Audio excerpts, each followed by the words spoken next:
ዶክተር ወሲብ ሳርግ ጥንካሬ እያነሰው ነው።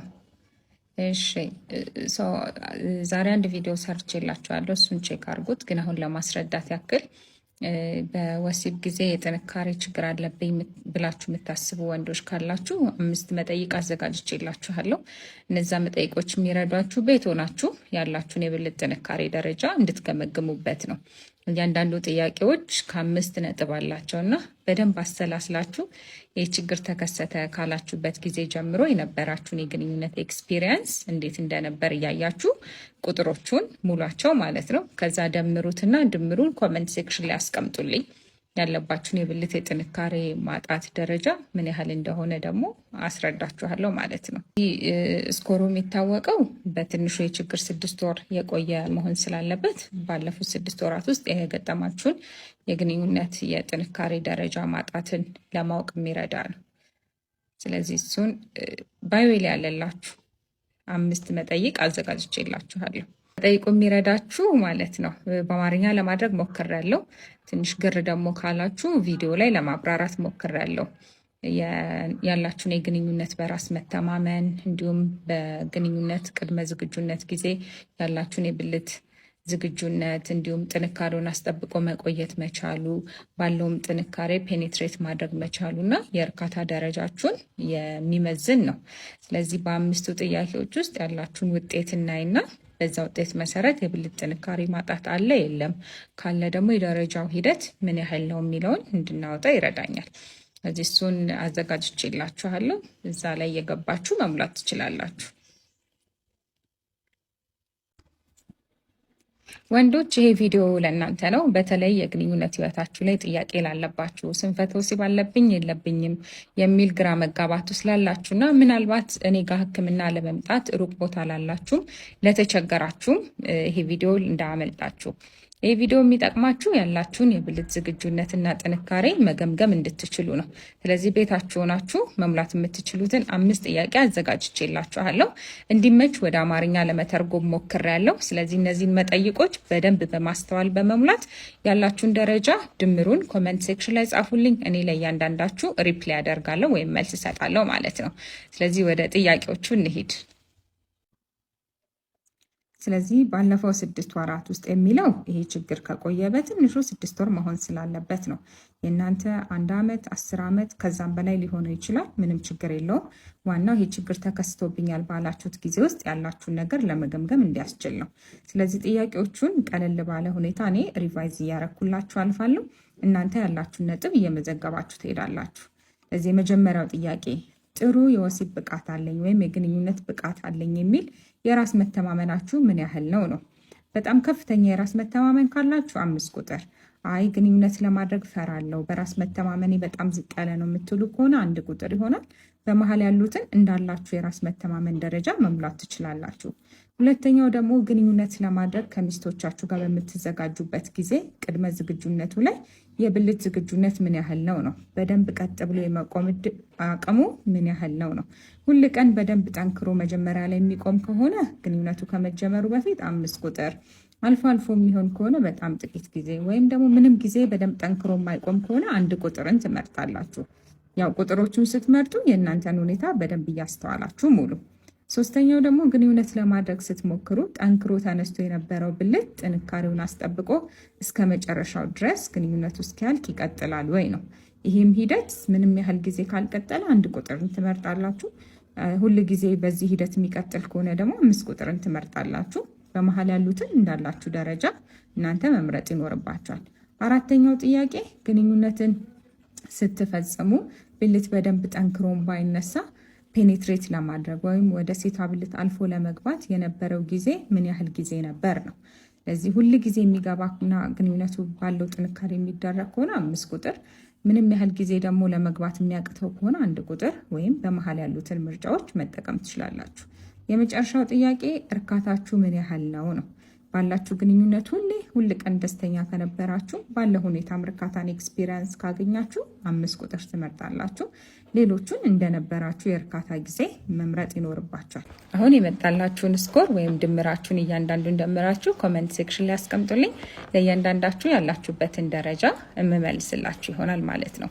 ይሄ ቤታችሁ ሆናችሁ ያላችሁን ችግር እንድታዩበት የሚረዳችሁ ነው። በተቻለ አቅም በአማርኛ ግልጽ እንዲሆን ለማድረግ ሞክሬያለሁ። የመጀመሪያ ዙር ግንኙነት ላይማ ቶሎ ልጨርሱ ትችላላችሁ። ይሄ ተፈጥሯዊ ነው፣ ኖርማል ነው። ስፔሻሊ ደግሞ ግንኙነት ካደረጋችሁ ቆይታችሁ ከሆነ የመጀመሪያ ዙር ላይ ቶሎ መጨረስ ኖርማል የሆነ ነገር ነው። እኛ ቶሎ መጨረስን እንደ ስንፈተ ወሲብ የምንቆጥረው እኮ 6 ወር ከዛ በላይ ከቆየ ነው። ቶሎ መጨረስ ኖርማል የሚሆንባቸው ሁኔታዎች አሉ።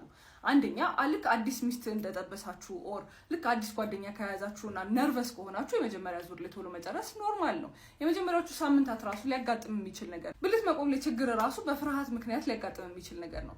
እኛ ስንፈተ ወሲብ ብለን የምንቆጥረውና ሕክምና ያስፈልጋል የምንለው ይሄ 6 ወር ከቆየ ከዛ ጋር ተያይዞ ሌላ ምልክቶች ካሉ ማለትም ዲስትረስ፣ መጨናነቅ ያለው ነገር፣ ዱካኩስ መግባት፣ እንደዚህ የመሳሰሉ ነገሮች ካሉ የዛኔ ነው እንጂ ሕክምና የምንለው። የመጀመሪያ ዙር ላይማ ሁሉም ወንድ ቶሎ ይጨርሳል። ሊያሳስባችሁ የሚገባ ነገር አይደለም፣ ኖርማል ነው። አንድ ወንድ ከሴት ጋር ግንኙነት ከጀመረ ጊዜ ጀምሮ ቶሎ መጨረስ ቢቸገር ማለትም ከ1 ደቂቃ በላይ መቆየት ቢያቅተው ወይም ደግሞ ሙሉ ህይወቱን ጥሩ ግንኙነት ኖሮት 5 ደቂቃ 10 ደቂቃ ከዛ በላይ መቆየት የሚችል ወንድ በአንዴ 3 ደቂቃ በላይ መቆየት ቢያቅተው ከሁለቱ ወንዶች ቅድሚያ ህክምና ለማግኘት የሚመጣው የትኛው ይመስላችኋል? ሰከንደሪ ፕሪማቹር ኢጃኩሌሽን ያለበት ማለትም ጥሩ ፐርፎርማንስ የነበረው። ይሄ ለምን ይመስላችኋል? ምክንያቱም አንድ ወንድ ራሱን አንጻራዊ አድርጎ ማየት ይችላል። 10 ደቂቃ 15 ደቂቃ መቆየት ይችል ነበር፣ ምን ተፈጥሮ ነው? የሆነ ነገር አዲስ ነገርማ አለ፣ አክሙኝ ብሎ ይመጣል። ሙሉ ህይወቱን ቶሎ መጨረስ የሚቸገር ወንድ ግን በቃ ችግሩ እኔ ነው፣ ስለምፈራ ነው፣ መታከም የሚችል ነገር አይደለም፣ እኔ ጋር ብቻ ያለ ችግር ነው ብሎ ያስብና ደብቆ አመታት 5 ዓመት 10 ዓመት ደብቆ ሊቆይ ይችላል። እኛ ራሱ ህክምናችን ይለያል። ማለትም አዲስ ቶሎ መጨረስ የሚቸገር ወንድ ምን አዲስ ነገር መጣ አይነት ህክምና ነው። ታይሮይድ ላይ ችግር አለ ወይ፣ ከሱ ጋር ተያይዞ የሙቀት ስሜት፣ የመጋል፣ ቶሎ መራብ ኦር ደግሞ ኪሎ መቀነስ፣ እንደዚህ የመሳሰሉ ምልክቶችን እንጠይቃለን። ኦር ዱካክ፣ ጭንቀት፣ ህይወት ላይስ ምን አዲስ ነገር አለ ብለን ህክምናችን ራሱ ሙሉ ህይወቱን ቶሎ መጨረስ የሚቸገር ወንድና አዲስ የመጣ ቶሎ መጨረስ ህክምናችን ራሱ ይለያያል። ግን ማወቅ ያለባችሁ ነገር ሁለቱም በህክምና መስተካከል የሚችል ነገር ነው። ወንዶች በወለዳችሁ ቁጥር ብልታችሁ የሆነ ያህል እያነሰ ይሄዳል ብትባሉ አንድ ልጅ በላይ አልወልድም ትላላችሁ ኦር ጭራሽ አልወልድም አትሉማ። ሚስታችሁም የእናንተ ልጅ ወደዚህ ዓለም ለማምጣት ብዙ አይነት የሰውነት ለውጥ ያጋጥማታል። ማለትም ልትወፍር ትችላለች፣ ስትሬች ማርክ፣ የሲኤስ ጠባሳ አለ፣ ስቲች ወደ ነበረበት ላይ መለስ ይችላል። ኢቭን በተደጋጋሚ በወለደች ቁጥር ብልት መላላት ሊያጋጥማት ይችላል። በዚህ ሰዓት እናንተ ምንድን ነው ማድረግ ያለባችሁ? መጀመሪያ ማጣጣል አያስፈልግም። ማለትም ከወለድሽ በኋላ ተለውጠሻል፣ እንደ ድሮ አይደለሽም፣ ተበላሽቷል ምናምን አይባልም። እሺ የሚደረገው ምንድነው? የእሷን የራስ መተማመን ለመጨመር ተፈጥሯዊ ለውጥ እንደሆነ፣ ፍቅር እንደማይቀንስ ይህንን ማስረዳት መቻል አለባችሁ። ከዚህ የባሰ ደግሞ ከሄደ አንደኛ ስቲች የተፈታ ካለ አስፈላጊውን ሕክምና ማግኘት ይቻላል። መላላት ካለ ደግሞ በምጥ ወልዳ ከጨረሰች አሁን ያለንበት ጊዜ በኮዝሞቲክ ኤኒቲንግ ማስተካከል ይቻላል። የማስጠበብ ቀዶ ጥገና ማሰራት። ምክንያቱም በዚህ ምክንያት የሴክሹዋል ላይፋችን እንዲቀዘቅዝ አልፈልግም፣ እንደ ድሮ እንድንሆን እፈልጋለሁ የምትሉ ከሆነ ብዙ አማራጭና ብዙ ሕክምና ያለበት ጊዜ ላይ ያለ ነው። ሚስታችሁን አታሳቁ ለማለት ያህል ነው።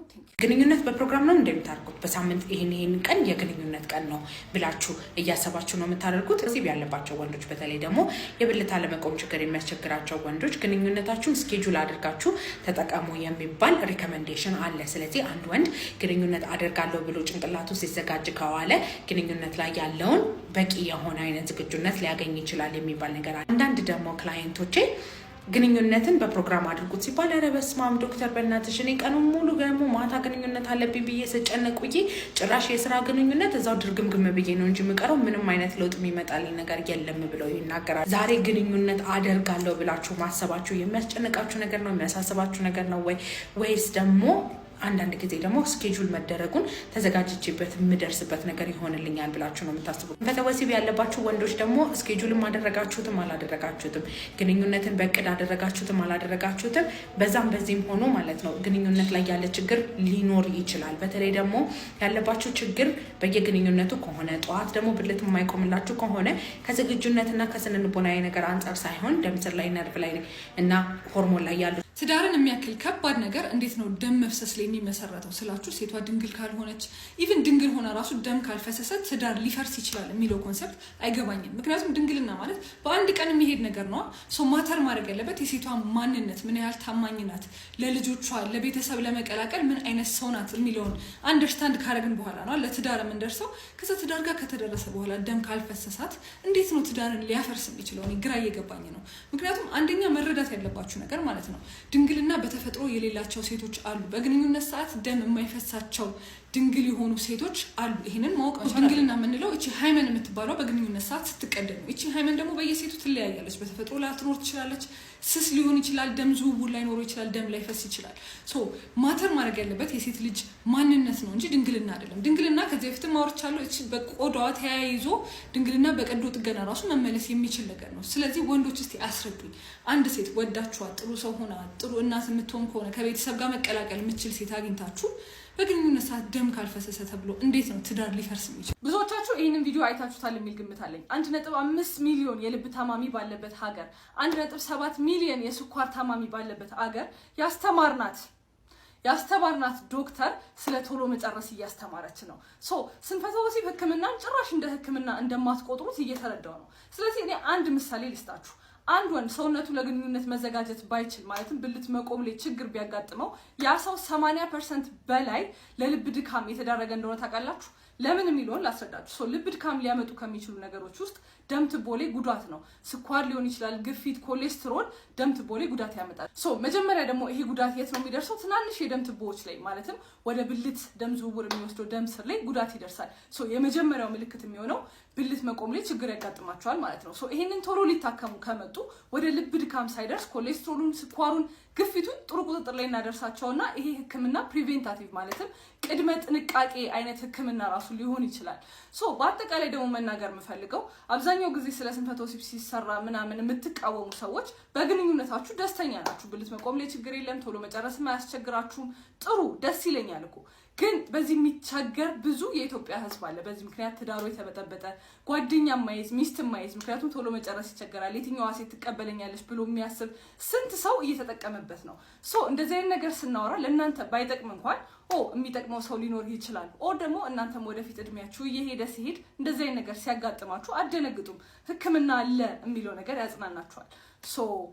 ባትረዱትም የሚፈልግ ሰው አለ የሚለውን ብቻ ከተረዳችሁ በቂ ነው።